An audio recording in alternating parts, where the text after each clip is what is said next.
Hey, hi, hello, welcome back to my channel. I hope y'all are doing well and having a good summer. Today I wanted to do something a bit out there and something I have been thinking about since this update came out. I wanted to build a house completely out of glass.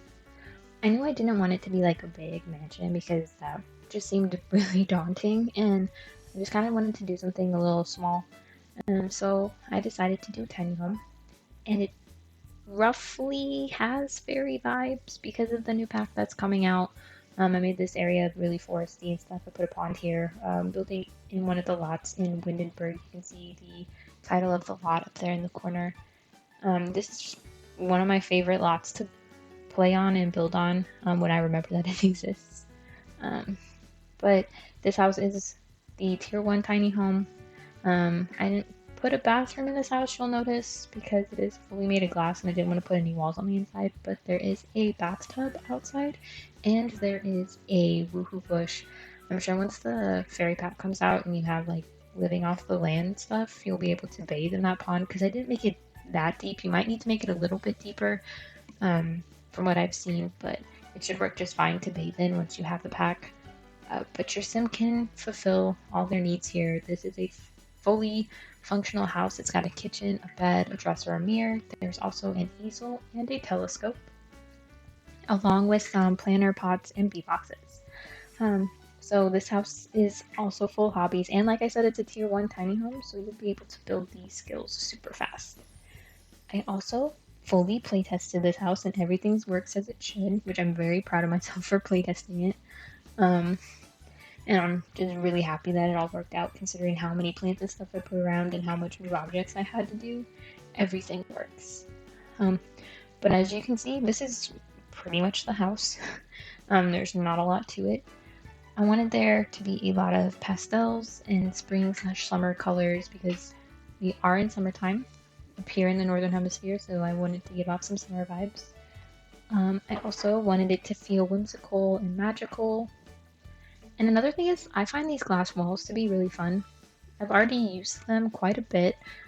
I know that there are a lot of differing opinions because they don't come in different enough swatches, but I don't really mind, honestly.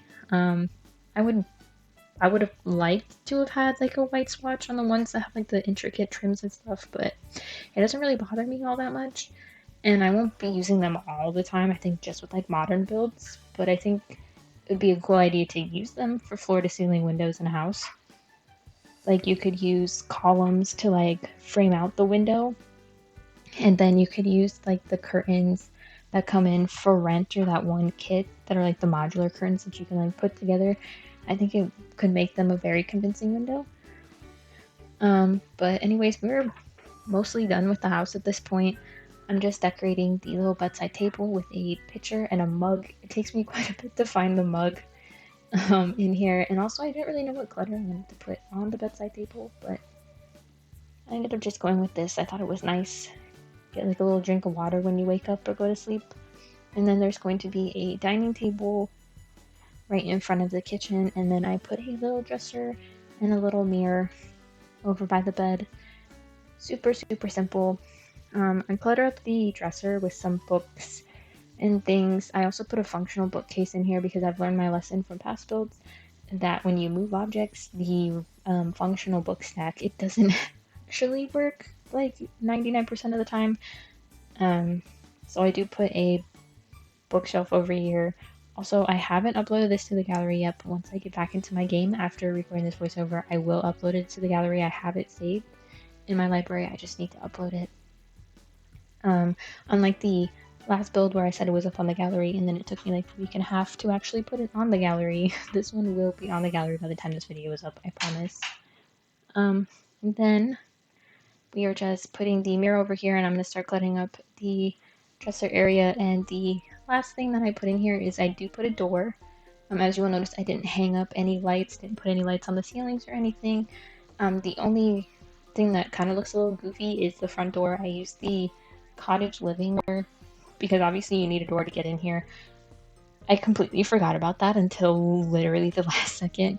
I tried a lot of the full length glass doors, but they looked goofy, surprisingly. So I just used the cottage living door, and I actually think it looks really cute. I use it in the light blue swatch. But other than the fact that this house would probably be boiling hot in the summer and freezing in the winter, I think it's perfect. I think it's super, super cozy. And we're pretty much done with the inside, and we're basically just going to be landscaping for the rest of the video. And the idea was just to make the outside full and overgrown with flowers. Again, whimsy, magical, and just cozy summer vibes.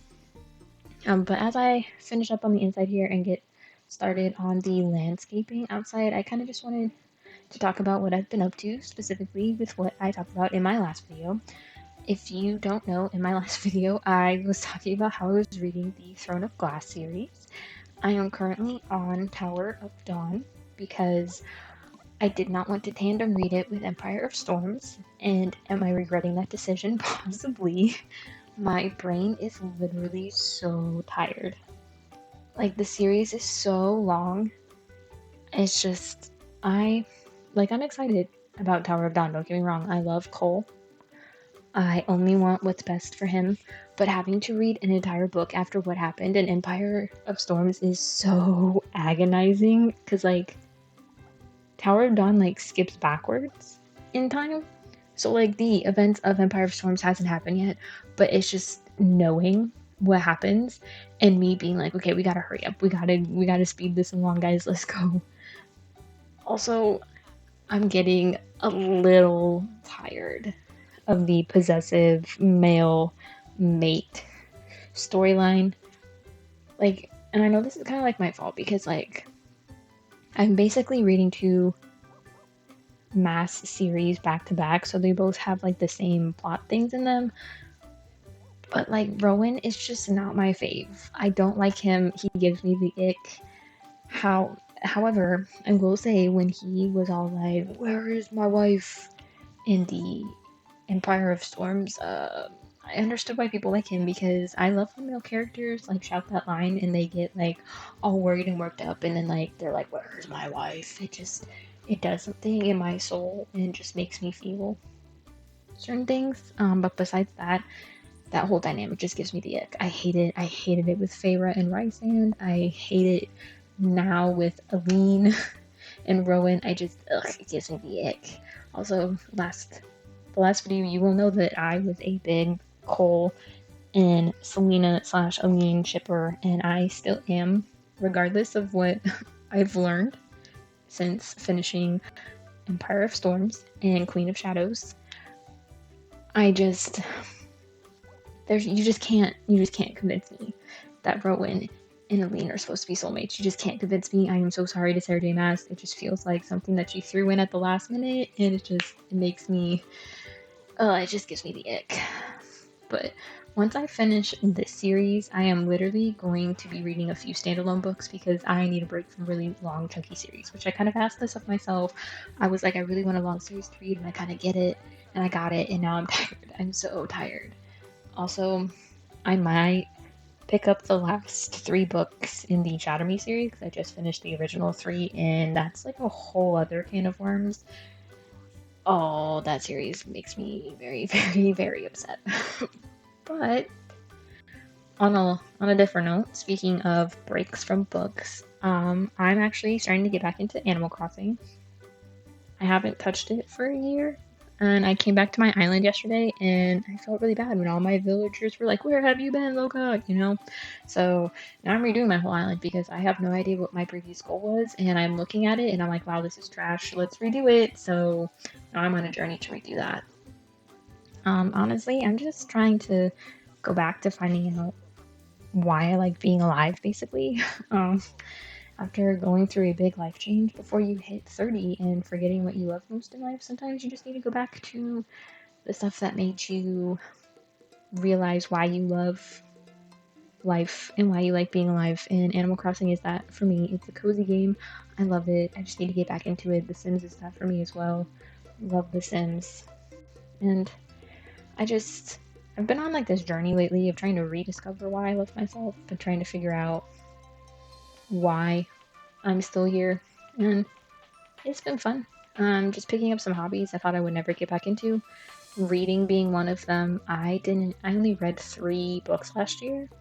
which is a super duper low number for me. Normally I read at least like 6 or 7, and I only read 3 last year. This year, however, I think I've read 2 books a month, and we're on like what, July? So I've read 12, and I read 13 because I read like 3 in like April or something because that new Hunger Games book that came out, and let me tell you, that destroyed me. Should read it if you haven't. Such a good book, such a good book series overall. But yeah, I'm just having fun figuring out what I like and what I love most in life, trying to rediscover all those hobbies that I got rid of. And I'm starting to realize that I do like getting up every morning, except, when I have to go to work during the week. That is still a struggle every day.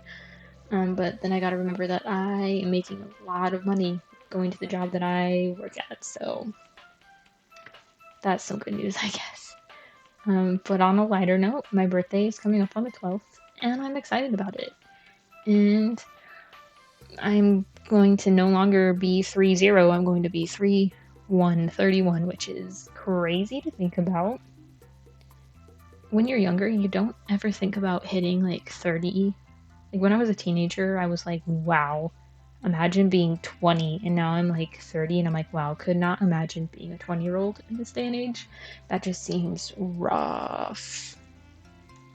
But my birthday is next week. I'm taking about 4 days off for my birthday from my job, so I'm planning on posting a couple videos, or at least editing some and getting them scheduled to go up. I got one that I meant to post last month, which was supposed to be like a pride video type of thing, which was like an accidental pride video.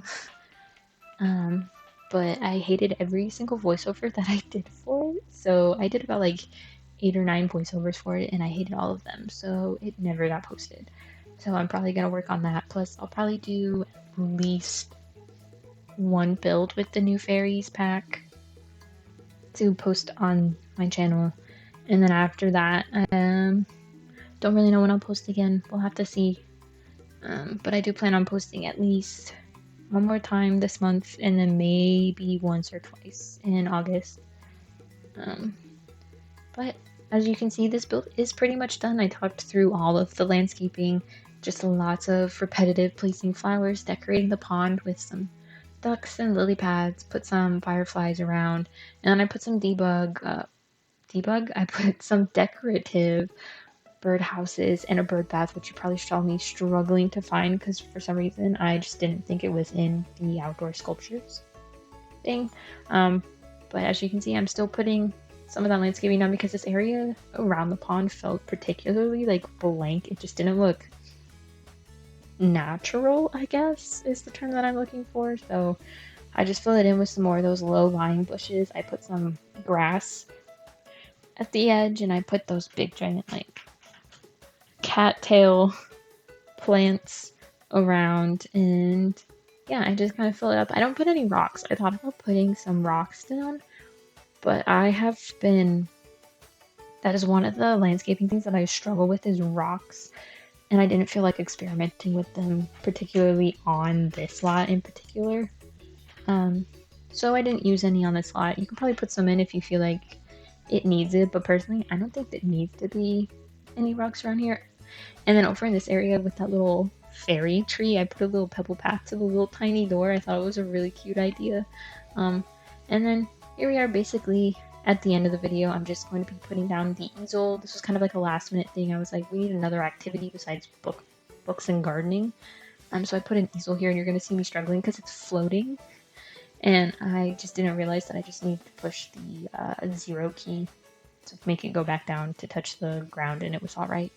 And then over here where this firefly thing is close up, I put a telescope over there. I thought about putting another bench for a little bit, but then it was floating, and I wanted it to be close to the water, but it was floating, so I got rid of it and put a telescope there anyways, or in its place, I guess. And then the very last thing you're going to see me add is this bird feeder over here. I don't know if that's functional. That's the one thing that I didn't test out in the game, so I don't know if your Sims can actually like interact with it and put bird feed in there. And then if you can hear that noise in the background, that's my cats trying to get in the closet. I did a whole bunch of moving and stuff before recording this voiceover, so they're very interested in what's inside the closet. But, and then here we are. Here is where I place the bathtub, and then you're going to see me put the woohoo bush. I used the one from Mount Kauai. But that is it for this video. Thanks for hanging out with me. Thanks for listening to me yap. This build is up on my gallery. Just look up Listenery 23. As always, thank you so much for watching, and I hope to see you in the next one when I am another year older. Bye!